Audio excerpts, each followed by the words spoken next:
Hi friends, అందరికి నమస్కారం. Today is the great day. So ఈరోజు మళ్ళీ మన open top car Tata Nexon car లో లైవ్ ఇస్తున్నాను అనమాట. సో చాలా రోజుల తర్వాత లైవ్ ఇస్తున్నాను.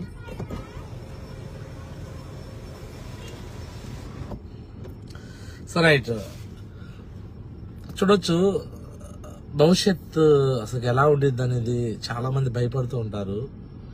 చాలా డిస్టర్బెన్స్ లో, కన్ఫ్యూజన్ లో రకరకాలుగా ఫీల్ అవుతుంటారు. నా లైఫ్ ఇలా అవుతుంది, అలా అవుతుంది, ఈ బాధలు, కష్టాలు, ఇబ్బందులు, ఇరుకులు, సమస్యలు అన్ని చెప్పుకుంటూ ఉంటారు. సో మరి నా లైఫ్ లో ఈరోజు కొన్ని ముఖ్యమైన సంఘటనలు నేను చెప్పాలనుకుంటున్నాను, మీతో షేర్ చేయాలనుకుంటున్నాను. ఎందుకంటే అది సందర్భం వచ్చేసింది, షేర్ చేస్తాను. సో నాది 1986 అనమాట. జూన్ 12 నా బర్త్డే. 1986 జూన్ 12 పుట్టాను. నా పేరు గాది చిన్నారావు. సో మా అమ్మగారు ఊరు వచ్చేలకి పొన్నికెళ్ళు గ్రామం, గుంటూరు జిల్లా తాడికొండ మండలం పొన్నికెళ్ళ గ్రామం. నాన్నగారు వచ్చేలకి గోరంట్ల. సో నేను చిన్నప్పటి నుంచి అమ్మగారు ఊరిలోనే పుట్టి పెరగటము, అక్కడ చదువుకోవడం జరిగింది. 1986 పుట్టిన తర్వాత నాకు ఊహ ఎప్పటి నుంచి తెలుసంటే 5th 6th నుంచి బాగా కొంచెం ఊహ తెలిసింది. నాకు బాగా గుర్తున్నాయి కొన్ని సంఘటనలు. చిన్నప్పటి నుంచి నాకున్న ఒక బ్యాడ్ హ్యాబిట్ ఏదైనా ఉందంటే, ఫస్ట్ నుంచి రెస్పెక్ట్ కోరుకుంటూ ఉంటా. చాలా మంది జులాయికి తిరుగుతూ ఉంటారు కదా ఫ్రెండ్స్ సర్కిల్, అలా అందరితో అల్లా చిల్లరగా తిరిగేవాడిని కాదు. నేను లిమిటెడ్ ఫ్రెండ్సే ఉండేవాళ్ళు నాకు. మా ఊరు నుంచి పొన్నికల్ నుంచి నాకు చీకటి అశోక్ నా బెస్ట్ ఫ్రెండ్ అనమాట. తను రాయపూడి దాసు, బోదాటి కృష్ణ, ఇలా కొద్ది మంది మాత్రమే నాకు ది బెస్ట్ అనే వాళ్ళు ఫ్రెండ్స్ గా ఉన్నారు. అలానే నాకన్నా ఏజ్ లో పెద్దవాళ్ళని నేను చిన్నప్పటి నుంచి కొంతమందిని గురువుగా తీసుకుంటూ ఉండేవాడిని. అందులో కుర్రపడి దాస్ గారు మా బావగారు, అండ్ గాలి నాగేశ్వర గారు, ఆయన కూడా మా బావగారే.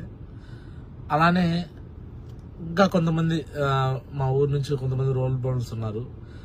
నంబర్ చిట్టం కొడుకు అని ఒక ఆయన, నూతక రమేష్ అని ఒక ఆయన ఉన్నాడు. ఆయన ఇంజనీర్ గా చదివి ఒకరోజు పెళ్లి చేసుకుని ఊరు మొత్తం భోజనాలు పెట్టాడు. అలానే మా ఊరు నుంచి లండన్ వెళ్ళిన వ్యక్తి ఉన్నాడు. సో క్రికెట్ బాగా ఆడతాడు.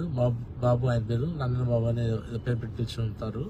ఇలా కొంతమందిని నేను రోల్ మోడల్ గా చూస్తున్నాను. పొన్నికల గ్రామం నుంచి కొంతమంది కలెక్టర్స్ ఉన్నారు, కలెక్టర్ గారు కూడా ఉన్నాడు. సో ఇంకా ఒక సంగీతం సంబంధించి చక్రవర్తి ఉన్నాడు, మ్యూజిక్ డైరెక్టర్. నాజర్ అని ఉన్నాడు, బుర్రకథలకు సంబంధించి కళాకారుడు. సో చాలా మంది సెలబ్రిటీస్ ఉన్నారు పొన్నికల గ్రామానికి సంబంధించిన వ్యక్తులుగా. చిన్నప్పటి నుంచి ఇవన్నీ కొన్ని చూస్తూ ఉన్న సందర్భాల్లో నాకు మా ఊర్లో ఉన్నా కానీ నా డ్రీమ్స్ అన్ని కూడా ఎలా ఉన్నాయంటే పెద్ద పెద్దగా ఆలోచన చేస్తుండే, పెద్ద పెద్దగా థింక్ చేస్తూ ఉండేవాడిని. చిన్న ఏజ్ లోనే నాకు బాగా గుర్తు అనమాట. ఒకరోజు ఎవరో గొడవ అయింది. ఒక పెద్ద ఆయన వచ్చి నా కాలర్ పట్టుకున్నాడు. పేరు గుర్తుంది, బట్ ఆ పేరు చెప్పకూడదు, ఎందుకంటే ఈ రోజు లైవ్ లో వాళ్ళు కూడా చూడొచ్చు, బయసా తప్పుగా అనుకుంటారేమో. నా కాలర్ పట్టుకొని నన్ను ఏదో 2 మాటలు తిట్టాడు. నేను 6th క్లాస్లోనే ఉన్నాను అంతే. ఆ టైంలో నేనేంటో చూపిస్తాను, పెద్ద అయినాక నేను ఎవరిని తెగిస్తాను, అట్ట అని ఛాలెంజ్ చేశాను. అంటే చిన్నప్పటి నుంచి నాకు చాలా అంటే డ్రీమర్ అనమాట. పెద్ద పెద్ద డ్రీమ్స్ ఉన్నాయి. నేను పెద్ద అయినాక అదవుతాను, ఇదవుతాను, అలా చేస్తాను, ఇలా చేస్తాను, ఎన్నో చెప్తూ ఉండేవాడిని. కొంతమంది ఫ్రెండ్స్ కూడా అరే వీడు మరీ ఎక్కువ ఓవర్గా చేస్తుంటాడు, ఓవర్గా మాట్లాడుతుంటాడు అని అంటూ ఉండేవాళ్ళు. అందుకే చాలా మంది ఎక్కువ మంది నన్ను ఇష్టపడరు, కొద్దిమంది మాత్రమే నన్ను ఇష్టపడతారు. నా ఫ్రెండ్, బెస్ట్ ఫ్రెండ్ అనమాట చీకటి అశోక్ మాత్రం నన్ను అన్నింటిలో ఎంకరేజ్ చేస్తుంటాడు. వాడు మాత్రం నన్ను చిన్నప్పటి నుంచి అన్ని పాజిటివ్ గా చెప్తుండేవాడు. నువ్వు చేయగలవురా, నువ్వు చేస్తావురా, సాధిస్తావురా అని అంటూ ఉండేవాడు. నాకు మాత్రం ఈ విషయాలన్నీ ఈరోజు ఎందుకు చెప్పుకోవాలనిపిస్తుంది అంటే, సో మొత్తానికి చదువుకున్నాను. 10th క్లాస్ లో స్కూల్ టాపర్ గా 492 మార్క్స్ తీసుకున్నాను. సో ఇంటర్మీడియట్ నెల్లూరు జిల్లాకి వెళ్ళాను. మా బావగారు పుణ్యమ, గాలి నాగేశ్వరరావు గారు ఆయన చిన్న సజెషన్ చేయడం వల్ల, సజెషన్ అంటే సజెషన్ కాదండి, దానికి అప్లికేషన్ పెట్టించాడు. ఇంటర్మీడియట్ కాలేజ్కి నన్ను తీసుకెళ్లాడు, ఎగ్జామ్ రాపించాడు. సో మొత్తం అక్కడ 5-6 మంది ఎగ్జామ్ రాస్తే 40 మందికి సీట్లు, ఎంపీసీ సీట్లు వస్తే అందులో వన్ ఆఫ్ ద పర్సన్ గా నేను సీట్ సెలెక్ట్ అయ్యాను. Intermediate free of cost Nellore జిల్లా చిలకలో చదువుకున్నాను. ఆడ కూడా కాలేజీలో టాపర్ గా చదువుకున్నాను. బీటెక్ ఫ్రీ ఆఫ్ కాస్ట్ లోనే ఓపెన్ కేటగిరీలోనే మరి నేను సీట్ తీసుకోవడం జరిగింది. సో విజ్ఞాన్ కాలేజీలో వడ్డమూడిలో బీటెక్ చదివాను. సో ఇలా మంచిగా జరుగుతూ ఉన్న సందర్భంలో సో అనుకోకుండా నాకు బీటెక్ చదువుతున్న టైంలో డ్రీమ్ పడిపోయింది అనమాట. ఏంటయ్యా డ్రీమ్ అంటే, అందరూ ఫారెన్ వెళ్ళి మంచిగా చదువుకుంటున్నారు, డబ్బులు బాగా సంపాదిస్తున్నారు. సో నేను కూడా ఫారెన్ వెళ్ళాలి, బాగా చదువుకోవాలి అంటే, ఇక్కడ బాగా చదువుతున్నా కదా, ఇదే విధంగా ఫారెన్ లో చదువుకుంటాకి వెళ్ళి అక్కడ ఉద్యోగం చేసి అక్కడ డబ్బు సంపాదించి బాగా రిచ్ అయిపోవాలి. రిచ్ అయిపోయి నేను మళ్ళీ మా ఊరు తిరిగి రావాలి. సో ఆ సినిమాలో, రజనీకాంత్ సినిమాలో, శివాజీ సినిమాలో వాడు ఎలా అయితే ఇల్లులు కడతాడు, అందరికి పేదవాళ్ళు హెల్ప్ చేస్తాడు, కాలేజీలు కడతాడు, పెద్ద పెద్ద బిల్డింగ్ కడతాడు, అందరికి పేదవాళ్ళు హెల్ప్ చేస్తారు కదా. సో అలా చేద్దామని చెప్పేసి నేను డ్రీమ్ పెట్టేసుకుని ఆ రోజు అనుకున్నాను. బీటెక్ చదివేటప్పుడు పాస్పోర్ట్ ఒకటి పెట్టుకున్నాను. సో బీటెక్ చదివేటప్పుడు 2004లోని బీటెక్ సెకండ్ ఇయర్ లో ఉండగానే పెట్టుకున్నాను పాస్పోర్ట్. బట్ ఆ పాస్పోర్ట్ ద్వారా నాకు ఒక ఉపయోగం కూడా లేకుండా పోయింది. జీరో, ఏమీ ఉపయోగం లేదు. ఎందుకంటే ఆ పాస్పోర్ట్ ద్వారా నేను అనుకున్న డ్రీమ్స్ ఏం నెరవేర్చుకోలేకపోయాను, ఒక ఫ్లైట్ కూడా ఎక్కలేకపోయాను. సో 2007లో నేను జిఆర్ఈ, టోఫెల్, ఐఎల్టీఎస్ ఇట్లా ఎగ్జామ్స్ ఉంటాయి కదా, లండన్ లో నేను చదవాలని అందరు ఫ్రెండ్స్ కొన్ని రాస్తున్నారని అప్పుడే ఈమెయిల్స్ ఇవన్నీ ఫేస్బుక్, ట్విట్టర్స్, ఆర్కట్స్, కొంతమంది ఇవన్నీ సోషల్ మీడియాలో అప్పుడే స్టార్ట్ అయ్యాయి అనమాట. వాటి ద్వారా కొన్ని రీసెర్చ్ చేసేసి, గూగుల్లో రీసెర్చ్ చేసేసి ఒక రెండు కాలేజెస్కి, నార్తంబ్రియా అండ్ గ్లామర్గన్, 2 యూనివర్సిటీకి నేను క్వాలిఫై అయ్యా మొత్తానికి ఎగ్జామ్స్ రాసి. సో ఫ్రీ ఆఫ్ కాస్ట్ లో నేను అక్కడికి వెళ్ళి చదువుకుంటాకి నాకు వాళ్ళు ఎలిజిబిలిటీ స్కాలర్షిప్ కూడా ప్రొవైడ్ చేయడానికి రెడీ అయిపోయారు. సో అప్పట్లో అంబేద్కర్ ఓవర్సీస్ ఎడ్యుకేషన్స్ అలాంటివన్నీ కూడా నాకు పెద్దగా అవగాహన లేదు, అంటే ప్రాపర్ గైడెన్స్ లేదు. సో నేను నాకున్న పరిధిలో కన్సల్టెన్సీస్ కొన్ని ఉంటే దాని ప్రకారంగా అంతా ఓకే అయిపోయింది. వీసా కోసం నాకు అమౌంట్స్ లేవు అనమాట. వీసాకి అంటే వీసాకి అమౌంట్ ఎందుకంటావా, వీసా ప్రాసెసింగ్ ఫీజు గాను అండ్ టికెట్స్ బుకింగ్ అవ్వాలి కదా, టికెట్స్ బుక్ అయితేనే కదా అక్కడికి వెళ్తాకి. అలానే కొంత బ్యాంక్ బ్యాలెన్స్ కూడా మనం చూపించాలి అక్కడికి వెళ్ళి చదువుకుంటాకి. ఇవన్నీ కూడా ఒక ప్రాసెసింగ్ చేద్దాక ఒక 2-3 lakhs ఖర్చు అవుతాయి అన్నారు. సో ఆ రోజు 2007 అనమాట, 7-8 టైంలో ఆ డబ్బు లేక కొంతమంది హెల్ప్ చేద్దాక అడిగితే, సో కొంతమంది మాకు కొంత పొలం ఉంది మా అమ్మగారి పేరు మీద, ఆ పొలం పెడితే ఇస్తామన్నారు. పేర్లు చెప్తే బాగుండదులే, వాళ్ళు ఇస్తామన్నారు. సో ఆ టైంలో నేను మా మదర్ చెప్పాను, ఇట్లా మంచి అవకాశం అమ్మ, నాకు మరి అవకాశం దొరికింది, లండన్ వెళ్తాను, నేను బాగా చదువుకుంటాను, తర్వాత మంచిగా జాబ్ చేసుకొని అక్కడే బాగా డబ్బు సంపాదించి మళ్ళీ 1 hour వస్తాను అని చెప్పిన 2007లో. మా మదర్ ఆ టైంలో నాట్ యాక్సెప్టెడ్. ఎందుకు యాక్సెప్టెడ్ కదంటే, తెలియదు కదా వాళ్ళకి, చదువు లేదు, జ్ఞానం లేదు. పొలం పెడితే మళ్ళీ పొలం మళ్ళీ మొత్తం కాజేస్తారేమో, వీడెళ్ళి ఏమైపోతాడు మళ్ళీ అందరం అని. మొత్తానికైతే మా మదర్ అయితే నన్ను పాజిటివ్గా తీసుకోలేదు, యాక్సెప్ట్ చేయలేదు. అట్లేం లేదు, నువ్వు ఏదో ఒకటి చేసుకో ఇక్కడ, నేను అట్లా పెట్టను అని చెప్పేసింది. ఆ టైంలో మా మదర్ మీద కోపం వచ్చేసింది, నాకు చాలా విపరీతమైన కోపం వచ్చేసి, తల్లిదండ్రులు ఉన్నారు, అందరికి ఎలా చేస్తున్నారు, మిగతా పిల్లలందరికీ, నాకు మాత్రం ఎందుకు ఇలా చేస్తున్నారు అని నాకు కొంచెం కోపంతో అప్పుడు నేను ట్రాక్ మారిపోయింది. అప్పుడు దాకా నా డ్రీమ్ ఇలా ఉండేది కదా, ఇంకా డ్రీమ్ మారిపోయింది. సో మిగతా వాళ్ళందరూ చాలా మంది కుర్రోళ్ళు, నాతో పాటు ఫ్రెండ్స్ ఉన్న వాళ్ళు, అమ్మాయిలతో టీనేజ్ కదా, అప్పుడు టీనేజ్ కొంచెం 20-21 years అంటే అట్లానే ఆలోచన చేసేవారు కదా, లవ్, ఎఫెక్షన్ అట్లా కొన్ని పెళ్లిళ్ళు జరుగుతూ ఉండేవి, కొంతమంది లవ్ చేసి మ్యారేజ్ చేస్తారు, ఇట్లాంటివి చూసేవాళ్ళు. ఇక నా డ్రీమ్ కొలాప్స్ అయిపోయింది, ఇక నేను జాబ్కి వెళ్ళిపోయాను. సో ఆ టైంలో అనుకోకుండా ఒక అమ్మాయితో లవ్ అని చెప్పేసి చేశాను. లవ్ అంటే ఏం చేసిందేం లేదు, బట్ జస్ట్ ఏమంటారు, లైఫ్లో కొన్ని ఉంటాయి కదా, ఏదో ఒక అమ్మాయిని చూసి ఇష్టపడి ఏదో చేస్తాం, బట్ అది సక్సెస్ కాలేదు, అది డ్రాప్ అవుట్ అయిపోయింది కదా. ఫైనల్గా నా డ్రీమ్స్ అనుకున్నది ఒకటి, లైఫ్ అంతా మారిపోయింది. నేనేం జరిగిందో అది జరగల. సో మ్యారేజ్ వేరే చోట చేసేసుకున్నాను, ఫ్యామిలీ, పిల్లలు, సంసారం అంతా రకరకాలుగా మొత్తం చేంజెస్ అయిపోయింది.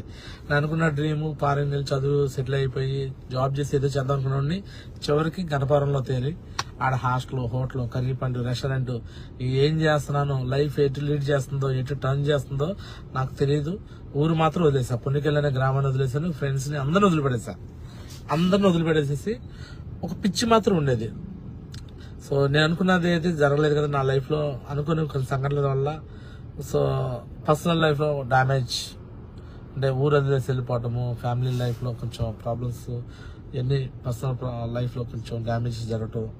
మరి ఇవన్నీ పోవాలంటే ఏం చేయాలి, ఇంకా చేతుల్లో ఏం లేదు, నా చేతుల్లో ఒకటి మాత్రం వస్తుంది, సక్సెస్ అయితే అన్ని కూడా మనం లైఫ్ లో ఎన్ని ప్రాబ్లమ్స్ వచ్చినా ఎన్ని మిస్టేక్స్ చేసినా అన్నిటికీ కొట్టేసే ఏదైనా ఒక మంత్రం ఉందంటే, అన్నిటి తుడి చేసే మంత్రం ఉందంటే సక్సెస్. ఒక వ్యక్తి సక్సెస్ అయితే ఆ వ్యక్తిని సక్సెస్ గురించే మాట్లాడుకుంటారు, మిగతా అతని బ్యాక్ సైడ్ ఏం జరిగింది అంతా ఎవరు గుర్తుంచుకోరు, వాటి గురించి ఆలోచించరు. ఒక వ్యక్తి ఫెయిల్ అయితే మాత్రం అతను ఈ తప్పులు చేసి ఫెయిల్ అయ్యాడు, ఈ మిస్టేక్ చేసి ఫెయిల్ అయ్యాడు, ఎట్లా అయ్యాడు ఇలా మాట్లాడుకుంటారు. అప్పుడు నేను చదువుకునేటప్పుడు కొంతమంది వాళ్ళకి నేనే కాలేజీలో జాయిన్ చేయించేవాడిని, నేనే వాళ్ళకి కౌన్సిలింగ్కి వెళ్ళి నేనే చేర్పించాను. వాళ్ళు కొంతమంది పెద్ద పెద్ద పొజిషన్లో బ్యాంక్ మేనేజర్లు అయ్యి, కొంతమంది మంచి కాలేజీలో ఇంకా నాకన్నా పెద్ద పొజిషన్లో ప్రొఫెసర్స్ అట్లా చేస్తున్నారు. నా లైఫ్ మాత్రం మంచిగా లేదు.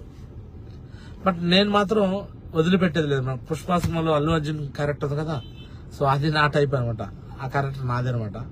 ఒకసారి నేను కమిట్మెంట్ తీసుకుంటే వదిలిపెట్టే రకం అయితే కాదు. లైఫ్ లో ఎదగాలి చేయాలని తప్పన మాత్రం ఉన్న వ్యక్తిని కదా. వచ్చిన అవకాశాన్ని ఏ అవకాశం వస్తే ఆ అవకాశాన్ని వదిలేసేవాడిని కాదు. హాస్టల్, హోటల్, కర్రీ పండు, రెస్టారెంట్, కోచింగ్ సెంటర్స్, ఎన్ని బిజినెస్లు చేసేవాడిని. కాలేజీలో పని చేస్తూ ఉండేవాడిని, మళ్ళీ పనులు చేస్తున్నాండి. ఎన్ని దేనికోసం ఉంటే లైఫ్ లో ఎదగాలి, ఏదైనా సాధించాలి, చేయాలని తప్పంతో ఉండేవాడిని. అలాంటిది నా జీవితంలోకి సో అనుకోనకుండానే సో సేఫ్ షాప్ అనే అవకాశం నా లైఫ్ లోకి ఎంటర్ అయిపోయింది. సో ఈ రోజు కూడా ఈ ఫేస్బుక్ లైవ్ లో పెడుతున్నాను, ఎన్నో ప్రొఫైల్స్ నా యొక్క ఫేస్బుక్ లో సంబంధించి ఎన్నో పోస్టులు పెడుతూ ఉంటాను. ఇంకా కొంతమందికి నాకు అంతా ఫేస్బుక్ కూడా లాక్ చేశాను. అంటే యాక్చువల్ గా అందరికి పబ్లిక్ ఎవరు పడితే వాళ్ళు చూసి ఏది పడితే కామెంట్లు పెట్టేస్తున్నారు. వాళ్ళందరికీ వాళ్ళందరికీ సమాధానం చెప్పుకుంటూ కూర్చుంటే నా టైం వేస్ట్. రిచ్ అనిపించుకోవాలా,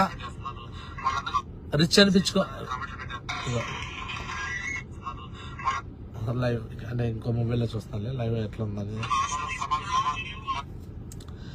రిచ్ అవ్వాలా, రైట్ అవ్వాలా? అయితే నేనైతే రిచ్ అవ్వాలనుకుంటా. రైట్ అనిపించుకుంటాకి ప్రతి ఒక్కరితో ఇది నిజం, సేఫ్ షాప్ నిజం, నువ్వు నమ్ము అందరు నేను యాడ్ నమ్మించాలి చెప్పు. నేను ఆల్రెడీ సక్సెస్ అవుతున్నాను. 2019 ఆగస్టు 19లో సేఫ్ షాప్ లో రీస్టార్ట్ అయ్యా. ఫస్ట్ ఒక 1 year ఒక టీమ్ చేసి అక్కడ ఫెయిల్ అయ్యి మళ్ళీ రీస్టార్ట్ చేసి ఈరోజు 2025కి డైమండ్ అనే పొజిషన్ వచ్చేసాను. 5 సంవత్సరాల ముందు నేను నార్మల్ గా కామన్ మ్యాన్ గా ఉండే వ్యక్తిని. నాకు సైట్ కూడా ఉండేది అప్పుడు. ఈరోజు నాకు సైట్ కూడా క్లియర్. చూడండి Safe shop power. Safe Shop sight clear చేసేస్తుంది నాకు. ఎప్పుడు 4th క్లాస్ లో సైట్ ఉన్నది, ఈరోజు సేఫ్ షాప్ పుణ్యమా సైట్ క్లియర్.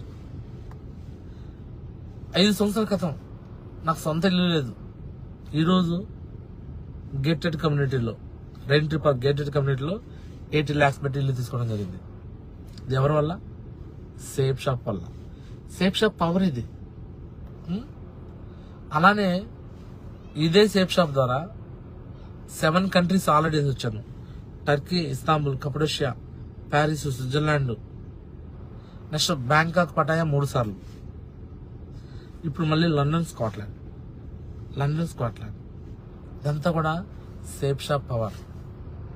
నేను చదువుకుంది, నేను చేసింది, ఎవ్రీథింగ్ నేను ప్రతిదీ కూడా ఈ టెస్టిమనీ చెప్తూనే ఈరోజు ఈ బిజినెస్ లో డైమండ్ అయిపోయాను. నేను ఈ బిజినెస్ లో డైమండ్ ఎలా అయ్యాను ఇవన్నీ చెప్తూనే. సో ఈరోజు నా డ్రీమ్ ఫుల్ఫిల్ అవుతుంది అనమాట సేఫ్ షాప్ పవర్ ద్వారా. ఎగ్జాక్ట్లీ నెక్స్ట్ రేపు కాక ఎల్లుండు, డే ఆఫ్టర్నూన్ టుమారో ఈ టైం కల్లా లండన్ ఫ్లైట్ ఎక్కబోతున్నా. London, Scotland 2 countries. ఫిబ్రవరి 19 లండన్, స్కాట్లాండ్ చూడటానికి వెళ్తున్నాను. ఫిబ్రవరి 27th వరకు అక్కడే ఉంటాను. 27th మళ్ళీ రిటర్న్. ప్రతిదీ ఇక్కడ మీకు లైవ్ ఇస్తూనే ఉంటాను. అక్కడ నేనేం చేస్తున్నాను మీకు రోజుకు 1/2 hour 1 hour నేను అక్కడ లైవ్ పెడతాను, ఫేస్బుక్ లైవ్. అండ్ అక్కడ నేను మొత్తం నేను ఏం చూస్తున్నాను అంటే వ్లాగ్ రూపంలో తయారు చేసేసి మళ్ళీ ఆ వీడియోని నేను ఫేస్బుక్ లో అండ్ యూట్యూబ్ లో కూడా అప్లోడ్ చేస్తాను. చాలా మంది యూట్యూబ్ లో డబ్బు సంపాదించుకుంటాకి తయారయ్యి రకరకాలుగా చేస్తున్నారు కదా, ఇన్ఫ్లుయెన్సర్ అని చెప్పేసి. సో నేను యూట్యూబ్ ద్వారా మనీ కోసం నేను చూడట్లా. సేఫ్ షాప్ ద్వారా సంపాదించుకుంటున్నాను, సేఫ్ షాప్ ద్వారా లైఫ్ మార్చుకున్నాను, సేఫ్ షాప్ లో ఎంజాయ్మెంట్ చేస్తూ. సో అదంతా కూడా నాలాగా ఇంకా కొంతమంది డెసిషన్ తీసుకుంటారని నేను ఇలా సోషల్ మీడియాలో Facebook, Instagram, YouTube and WhatsApp status ఇలా రకరకాలుగా నేను ప్రచారం చేస్తున్నాను. దీని గురించి అవగాహన లేకపోతే తెలుసుకోండి, అంతేగాని వేరే వాళ్ళు చేసిన పని తప్పు అని చెప్పేసి చెప్పడానికి మీకు ఎవరు రైట్ ఇచ్చారు? ఎవరు ఇచ్చారు మీకు రైట్? నేను ఈరోజు చూపిస్తున్నాను కొంచెం క్లారిటీగా, ఎందుకంటే ఇప్పటికీ కొంతమంది నమ్మట్లేదు సేఫ్ షాప్ గురించి. మీరు నమ్మినా నమ్మపోయినా నేను చెప్పాల్సిన బాధ్యత నేను చూపిస్తాను. చూడండి, ఇదిగోండి నేను చదువుకున్న school 1 to 5th పొన్నికెళ్ళు, 6th class Guntur Urdu high స్కూల్లో చదువుకున్నాను. 7th to 10th అగైన్ పొన్నికెళ్ళలో చదువుకున్నాను. స్కూల్ టాపర్ని. 492 మార్క్స్ వచ్చినాయి. 2001 పాస్ అవుట్ నేను. చూసాను కదా, చిన్నారావు గారా son of Zakaria, March 2001 pass out, 492 marks. Maths చూడండి 95 వచ్చింది. క్రామర్స్ మెథడ్లో మిస్టేక్ జరిగి అక్కడ 5 మార్క్స్ తగ్గింది, లేదా 5 మార్క్స్ కూడా వచ్చేది. 492 మార్క్స్. హిందీ తగ్గటం వల్ల ఆ రోజు స్కూల్ ఫస్ట్ మిస్ అయ్యా. అలానే ఇంటర్మీడియట్ నెల్లూరు జిల్లాలో చదువుకున్నాను. ఆంధ్రప్రదేశ్ గురుకుల పాఠశాల నెల్లూరు జిల్లా చిలుకూరు. అలానే కాలేజ్ టాపర్ అనమాట. కాలేజీలో చూడండి మార్క్స్. ఇంటర్మీడియట్లో మ్యాథ్స్ AB 75, 71, 75, 75, 75, 73, 75, 75. చూసారు కదా, గ్యారేజ్ చిన్నారావు నా సర్టిఫికెట్ ఇది. 833. ఇంగ్లీషు అండ్ తెలుగు 2 లాంగ్వేజ్లో తగినాయి. గ్రూప్స్ వరకు అయితే 97% వచ్చింది అనమాట. టాపర్ అనమాట చూడండి. అలానే బీటెక్ వడ్లమూడి విజ్ఞానం. సో ఇదే కాలేజీలో అనిల్ రావిపూడి, ఈరోజు సినిమా డైరెక్టర్గా ఉన్నారు కదా, ఆయన మా సూపర్ సీనియర్. అలానే వాల్తేర్ వేరియా, డాక్ మహారాజ్ సినిమా డైరెక్టర్ ఉన్నారు కదా బాబీ, వాళ్ళ వైఫ్ ద్రోణవల్లి అనూష, ఆమె మా క్లాస్మేట్. అర్థమవుతుందండి. సో ఇదంతా కూడా అంత హై కాలేజ్ అనమాట. సో నెక్స్ట్ చుండ్రు రంగనాయకులు పాలిటెక్నిక్ ఇంజనీరింగ్ కాలేజ్లో 10 ఏళ్ళ పాటు వర్క్ చేసిన ఇక్కడే 10 years అక్కడ వర్క్ చేసినప్పుడు వర్క్ చేసినప్పుడు కాలేజీ ఫొటోస్. అలానే ఎంటెక్ చేశాను, గేట్ క్వాలిఫైడ్ ఎంటెక్ కూడా చేశాను. ఎంటెక్ అలా మళ్ళీ గుంటూరు ఇంజనీరింగ్ కాలేజ్లో ఇంకొక 3 ఏళ్ళ పాటు వర్క్ చేశాను. ఇప్పుడే అనుకోకుండా ఫీల్డ్ వర్క్లో ఉండగా గుంటూరు ఇంజనీరింగ్ కాలేజ్ చైర్మన్ గారు కూడా పరిచయం అయ్యారు. అంటే వాళ్ళ అబ్బాయి పరిచయం ఇక్కడ నాకు కలిసారనమాట. గుంటూరు ఇంజనీరింగ్ కాలేజ్ ఇక్కడ అసోసియేట్ ప్రొఫెసర్గా పనిచేశాను ఇలా 3 years. ఇలా చేస్తూ ఇంకా ఆల్రెడీ ఇంతకు ముందు చెప్పాను కదా, మదర్స్ ట్యూటర్స్ కోచింగ్ సెంటర్స్, చిన్న బాయ్స్ హాస్టల్, గర్ల్స్ హాస్టల్స్, అలానే pregnant tutors coaching centres, GCR family restaurants, mess and curry point, ఇవన్నీ నేను చేసినవే. సో ఈ అవకాశం, సేఫ్ అవకాశం ఎలా వచ్చింది నాకు ఈ పోస్ట్ ద్వారా చూసారు కదా. మదర్స్ ఎడ్యుకేషన్ సొసైటీ ఒకటి పెట్టి అడ్మిషన్ చేస్తున్న టైంలో నాకు ఈ అవకాశం వచ్చి, సో ఈ అవకాశం వచ్చేటప్పటికి ఈ వ్యక్తి చెప్తున్నప్పుడు వింటా కూడా ఇష్టపడలా నేను. చెప్తున్నాడు అతను, వింటలా నేను. చెప్తున్నాడు వింటలా. ఫైనల్గా నన్ను జాయిన్ చేయించిన పర్సన్. సో ఈ సిస్టర్ నన్ను లైఫ్ మార్చేసింది, ఏమైనా నా లైఫ్ మార్చింది. సో ఆ విధంగా సేఫ్ షాప్లో ఎంట్రీ అయ్యేటప్పుడు ఫుల్ కన్ఫ్యూజన్తో లాగిన్ అయ్యాను. వెనకాల కూర్చుంది మా ఫ్రెండ్ అనమాట.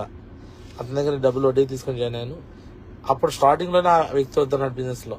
బట్ అయినా ఇలా బైక్ మీద స్టార్ట్ చేసి వర్క్ చేస్తూ ఒక మీటింగ్కి వెళ్ళి ఫస్ట్ కార్ ఇది కొనే. ఆ మీటింగ్కి వెళ్ళిన తర్వాత చిన్నపేటలో ఆఫీస్ ఓపెన్ చేశాను. అవటమే డైరెక్ట్గా ఈ మీటింగ్కి వెళ్ళి బిజినెస్లో కనెక్ట్ అయిపోయి వర్క్ చేస్తూ కమిట్మెంట్ తీసుకొని ఫస్ట్ కార్ అచీవ్మెంట్ చేశాను. ఫస్ట్ కార్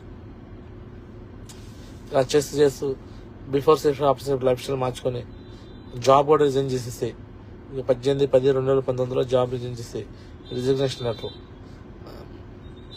సో ఇలా బ్యాంకాక్ టార్గెట్ ఉన్నాయి, యూరోప్ ఉన్నాయి, అస్సగా కాంటెస్ట్లు ఉన్నాయి. మళ్ళీ కరోనా టైం వచ్చింది. కరోనా టైంలో 3 టార్గెట్ ఉన్నాయి. కరోనా టైంలో డబ్బులు సంపాదిస్తూ సో ఇలా కంటిన్యూగా ఎవ్రీథింగ్ నా లైఫ్లో ఏం జరిగిందో అన్నీ విత్ టెస్ట్ మనీ, విత్ ప్రూఫ్స్తోనే అన్నీ చూపించగలను. అన్నీ ఉన్నాయి. కూరలు అయిపోయాను, కాంటెస్ట్లు విన్ అయ్యాను, ర్యాంకులు అయిపోయినాయి. ఎన్ని నా టీం ఇది ర్యాంక్ 3 ఇన్కమ్ 47,000 చెక్. ఎవరిని చూసి మోటివేషన్? వికాస్ గురించి రాయల్ టైగర్ ట్రింప్ లీడర్. ఆయన దగ్గర ఈరోజు నెంబర్ 1 లీడర్ అని చెప్పేసి పేరు తెచ్చుకుంటా. అంటే కేవలము ఒకే ఒక్క మీటింగ్, దిశ అనే ఒక మీటింగ్ వెళ్ళి నా లైఫ్ దశ మార్చుకున్నాను. ఆ రోజు ఆ దిశ కానీ వెళ్ళకపోయినట్టే ఈరోజు గ్యారేజ్ చిన్నారావు సేఫ్ షాప్లో డైమండ్ అవార్డు కాదు. ఈరోజు లండన్, స్కాట్లాండ్ ఇలా ట్రిప్స్కి వెళ్ళేవాడు కాదు. మీ జీవితంలో మీరు ఏదైనా గట్టిగా బలంగా అనుకుంటే అది నెరవేరుతుంది. నేను చిన్నప్పుడే గట్టిగా ఇక్కడ స్ట్రాంగ్గా అనుకున్నాను, నేను లైఫ్లో రిచ్ అవ్వాలి, సక్సెస్ కావాలి, ఒక స్టేజ్కి వెళ్ళాలి, నేను నార్మల్గా అల్లాటప్పగా అందరిలాగా ఉండొద్దు, వెళ్ళిపోవాలనుకున్నాను. బలంగా గట్టిగా అనుకున్నాను, దాని తగ్గట్టుగా మ్యాచింగ్ యాక్షన్ తీసుకున్నాను. వచ్చిన అవకాశాన్ని ప్రతిదాన్ని వదిలిపెట్టుకుని చేశాను. ఈరోజు టైం ఫ్రీడమ్, ఫైనాన్షియల్ ఫ్రీడమ్. ఇదే లండన్ ట్రిప్కి వెళ్ళాలంటే 5 to 6 lakhs ఖర్చు అవుతుంది. లండన్, స్కాట్లాండ్ 2 కంట్రీస్ ఒక వారం 10 రోజులు ఉండేవాళ్ళంటే. అలాంటిది సేఫ్ షాప్ ద్వారా ఫ్రీ ఆఫ్ కాస్ట్లో ఉచితంగా వెళ్ళొస్తున్నాం ఎంజాయ్ చేయడానికి. ఇక్కడ ఎండాకాలం స్టార్ట్ అయింది కదా ఇప్పుడు, అక్కడ 1 degree centigrade temperature, 5 degrees, 1 degree, 2 degrees ఉంది చలి. కొంచెం ఇంకా స్వెటర్ కప్పుకోవాలి. శాల తీరతాకి వెళ్తున్నాం లండన్, స్కాట్లాండ్. 1947లో మనకు స్వతంత్రం వచ్చింది. అప్పుడు దాకా మన బ్రిటిష్ వాళ్ళు వచ్చి పరిపాలించారు కదా. సో అదే బ్రిటిష్ వాళ్ళ కాడికి వెళ్ళి వాళ్ళ దగ్గర మేము సర్వీస్ తీసుకుపోతున్నాం. వాళ్ళు మాకు బ్రేక్ఫాస్ట్ రెడీ చేస్తారు, బ్రేక్ఫాస్ట్ తింటాము, మంచిగా రూమ్ రెడీ చేస్తారు, బెడ్ అంతా అడి మీద పడుకోబోతున్నాం. ఇవన్నీ కూడా మీకు లైవ్ లో చూపిస్తాను, చూడండి. సేఫ్ షాప్ పవర్ చూడండి.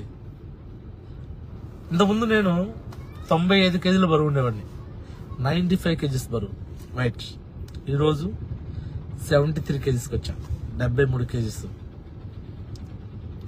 ఆ పాత వీడియోలు చూస్తే మీరు నన్ను గమనిస్తారు. సో చూడండి, రేపు లండన్లో ఎలా ఉండిద్దో, దాని పవర్ ఏదో చూపిస్తా చూడండి. సో నా కాస్ట్యూమ్స్ ఏంటి, నా బట్టలు ఏంది. ఒకప్పుడు చదువుకుంటే నాకు సరిగ్గా బట్టలు కూడా లేవు. అప్పుడు చెప్పే కదా, 5,000 రూపాయలు నాకు కాలేజ్ డెవలప్మెంట్ ఫీజుకి ఒక ఇండియన్ బ్యాంక్ మేనేజర్ నాకు హెల్ప్ చేశాడు. ఏది ఇండియన్ కాలేజ్లో చదువుకుంటాకి. ఎదురుగా డీబీ ఫ్యాషన్స్ ఓనర్ ఉంటే ఆ ఓనర్ 4 సంవత్సరాల పాటు నాకు బట్టలు ఇచ్చాడు. అలా హాస్పిటల్, అలా డాక్టర్ గారు నాకు బుక్స్, డ్రాఫ్టర్, క్యాలిక్యులేటర్ కొనిపెట్టాడు. ఇలా చదువుకున్న పరిస్థితి నుంచి ఈరోజు వేరే వాళ్ళకి హెల్ప్ చేసే స్థాయికి వచ్చేసాను. నేను వేరే వాళ్ళకి హెల్ప్ చేసే స్థాయికి వచ్చేసాను ఈ బిజినెస్ లో. చూడండి ఎంత పవర్ ఉందో. సో ఎలా ఎవరికి హెల్ప్ చేశాను అనేది కూడా నేను చూపిస్తాను.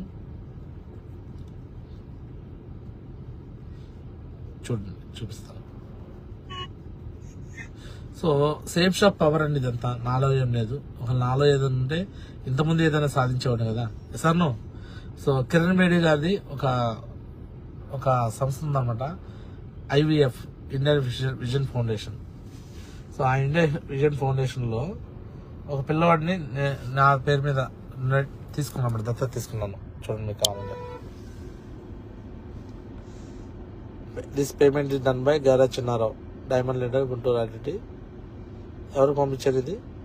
IVF sponsorship. ఒక పిల్లవాడికి స్పాన్సర్షిప్ అనమాట. కనిపిస్తుందా? ఒకప్పుడు వేరే వాళ్ళు హెల్ప్ చేస్తే చదువుకున్న స్థాయి నుంచి ఈరోజు నేను వేరే వాళ్ళకి చదివించే స్థాయికి వచ్చానంటే thanks to Safe Shop, thanks to Great Appliances. Appliances అంటే నాకు దేవుళ్ళు. ఈరోజు వాళ్ళందరూ నాకు గురువులు. నా వయసులో చిన్నవాళ్ళు కావచ్చు, నాకన్నా చిన్నవాళ్ళు, చదువులో చిన్నవాళ్ళు కావచ్చు, బట్ వాళ్ళు నాకు ఈ బిజినెస్ లో ఎలా చేయాలో, ఏం చేయాలో నాకు నేర్పించిన గురువులు. నన్ను ఈ బిజినెస్ లో స్టార్టింగ్ నుంచి, ఫ్రెషర్ నుంచి టోపర్ దాకా తీసుకొచ్చిన గాజుల నరేంద్ర మాజుకి నిజంగా ఈ రోజు మీకు ప్రత్యేకంగా ధన్యవాదాలు చెప్తున్నాను. Thank you so much Guruji. ఈరోజు నా డ్రీమ్స్ అన్ని ఫుల్ఫిల్ చేశారు. నా సైట్ క్లియర్ అయిపోయింది, నాకున్న హెల్త్ ప్రాబ్లమ్స్ అన్ని క్లియర్ అయిపోయాయి, వెయిట్ లాస్ అయిపోయాను సేఫ్ షాప్ ద్వారా. అలానే లండన్ ట్రిప్, స్కాట్లాండ్ నా డ్రీమ్ ఎప్పటి నుంచి 20 సంవత్సరాల కళ నెరవేరుతుంది నాకు. ఉద్యోగం వెళ్ళి చదువుకుంటాకెళ్ళి జాబ్ తెచ్చుకొని వెళ్ళి అక్కడ సంపాదించుకొని వద్దాం అనుకున్నా ఇండియాకి. దేవుడు, నేను అనుకున్న ప్లాన్ ఒకటి అనుకుంటే దేవుడు కూడా చేశాడు. సేఫ్ షాప్ నా లైఫ్ లో పంపించాడు, దీంట్లో డైమండ్ చేసేసాడు, డబ్బు సంపాదించుకొని టైం ఫ్రీడమ్, ఫైనాన్షియల్ ఫ్రీడమ్ తీసుకున్నాడు. ఎంజాయ్ చేయడానికి, ఊరికనే ఎంజాయ్ చేయడానికి వెళ్ళరా అని చెప్పి పంపిస్తున్నాడు. ఈరోజు ఆ లండన్ లో ఎంజాయ్ చేస్తాను, మళ్ళీ నా అకౌంట్ లో 50,000, 60,000, 70,000 పడతాయి. This is power of safe shop.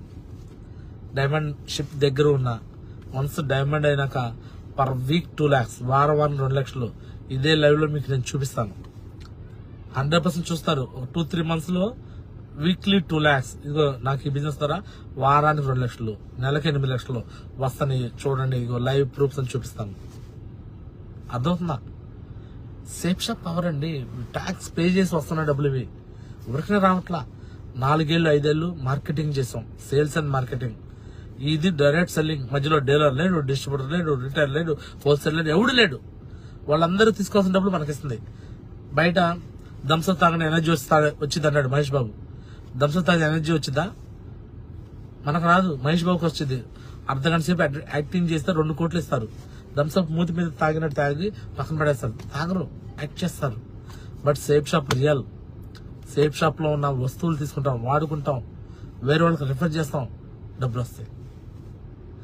Shop and refer, e commerce, ఇది పక్కా లీగల్ బిజినెస్ అండి. అందుకే ఓపెన్ గా ఫేస్బుక్ లో, యూట్యూబ్ లో, ఇన్స్టాగ్రామ్ లో అన్నింటిలో ఓపెన్ గా చేస్తున్నామండి. కంపెనీ ఎక్కడ ఏమి తప్పు లేదు. కాబట్టి ఇలాంటి కంపెనీలు ఎన్నో వచ్చినాయి పోయినాయి. కాబట్టి జనాలందరూ ఇలాంటి మేము చేయని నెగిటివిటీలు ఉన్నారు. రాసి పెట్టుకుంటే తొడగొట్టి చెప్తున్నాను. ఎవరైతే నో నో నో అంటున్నారో వాళ్ళందరితో ఎస్ అనిపించేసి రేపొద్దున ఇదే సేఫ్ షాప్ లోకి ఆధార్ కార్డు, పాన్ కార్డు పెట్టుకుని మేము లాగిన్ అవుతాం, క్యూ కట్టేలా చేస్తాను. క్యూ కట్టేలా చేస్తాను. నా డ్రీమ్ అనమాట. Who is number 1 in safe shop అని కొడితే నా పేరు రావాలా, అలా చేస్తాను. ఏదో డైమండ్ దాకా ఏదో చేసి వదిలేస్తాం కాదు, డైమండ్స్ క్రియేట్ చేస్తాను. నా వయసు ఇప్పుడు 39.